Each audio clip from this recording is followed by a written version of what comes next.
भयंकर काली अंधेरी रात। चारों ओर सन्नाटा ही सन्नाटा।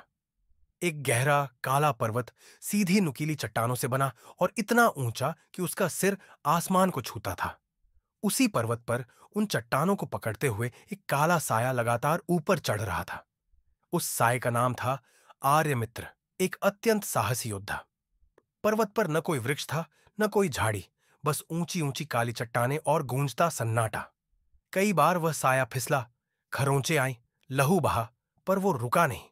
हर बार किसी कोने को टटोलता, हाथ जमाता और ऊपर चढ़ता जाता। तभी सन्नाटे को चीरती एक आवाज, किर्र किर्र रर। अचानक आकाश से अनेकों चमगादड़ें आ गईं और उस साए पर टूट पड़ी।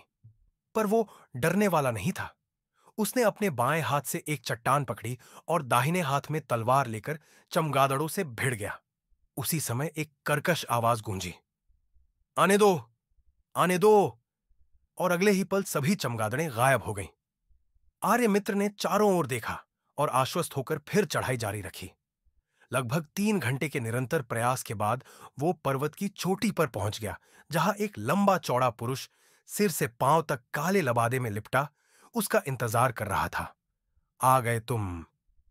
आर्यमित्र ने झुककर प्रणाम किया। जी, आचार्य वरुणदेव। आचार्य बोले, वास्तव में तुम बहुत साहसी हो, पर क्या तुमने निर्णय पर पूर्ण मनन कर लिया? हां, आचार्य। तो क्या तुम तैयार हो अपनी सुंदरता, अपना चेहरा, अपना शरीर, सब कुछ छोड़ने को? मुझे स्वीकार है स्वामी। तुम्हारा चेहरा कुरूप हो जाएगा, सिर पर सींग निकल आएंगे, दांत लंबे हो जाएंगे। मुझे सब स्वीकार है, किंतु आप मुझे वह शक्ति दीजिए जिससे मैं अपने देश की रक्षा कर सकूं। अब वह युवा साया, रूपवंत, तेजस्वी, आंसुओं से भरी आंखों से आचार्य को देख रहा था।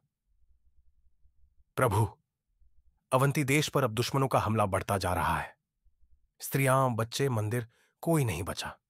ताम्रलिप्त, विदिशा, उज्जयिनी सब तहस नहस हो रही हैं। हमारे अस्त्र शस्त्र उनके आधुनिक हथियारों के आगे टिक नहीं पा रहे।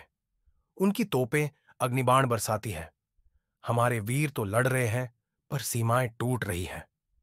मुझे राक्षस बनना मंजूर है, पर देश टूटता नहीं देख सकता। आचार्य ने युवक को उठाया, हृदय से लगाया और बोले, तो चलो।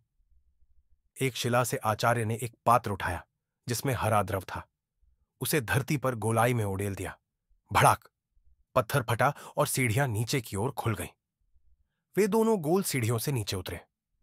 वहां एक गुप्त प्रयोगशाला थी। विभिन्न शोधकर्ता किसी रहस्यमयी प्रयोग में लगे थे।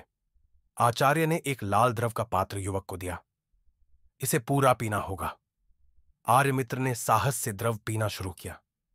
5वें घूंट के बाद उसे बेचैनी हुई, पर वो रुका नहीं। अंततः वह अचेत हो गया। जब आंखें खुली, उसके सामने था एक दर्पण। मशालों की रोशनी में उसने देखा, अब वो आर्यमित्र नहीं रहा। उसका चेहरा विकराल हो चुका था। सींग निकल आए थे, दांत लंबे और शरीर बलशाली बन चुका था। वो गर्व से गुरुदेव के चरणों में गिर पड़ा। अब मैं संपूर्ण भारत भूमि को इन राक्षसों से मुक्त करूंगा। आचार्य ने 2 और कलश उसे दिए। ये 2 और वीरों को देना जो तुम्हारे जैसे समर्पण और साहस रखते हो। ध्यान रहे, तुम्हारी शक्ति केवल सूर्यास्त से सूर्योदय तक ही सक्रिय रहेगी और हर 7वीं रात्रि यह पेय फिर से पीना होगा। आर्यमित्र ने सिर झुकाया। जो आज्ञा, आचार्य। और वो दौड़ पड़ा अपने लक्ष्य की ओर, कौसागर नगरी की रक्षा के लिए। आगे जानिए, कौन था ये रहस्यमय गुरु? किस रहस्य की रक्षा कर रहा है ये पर्वत? और क्या भारत को मिलेगा ऐसा कोई और रक्षक?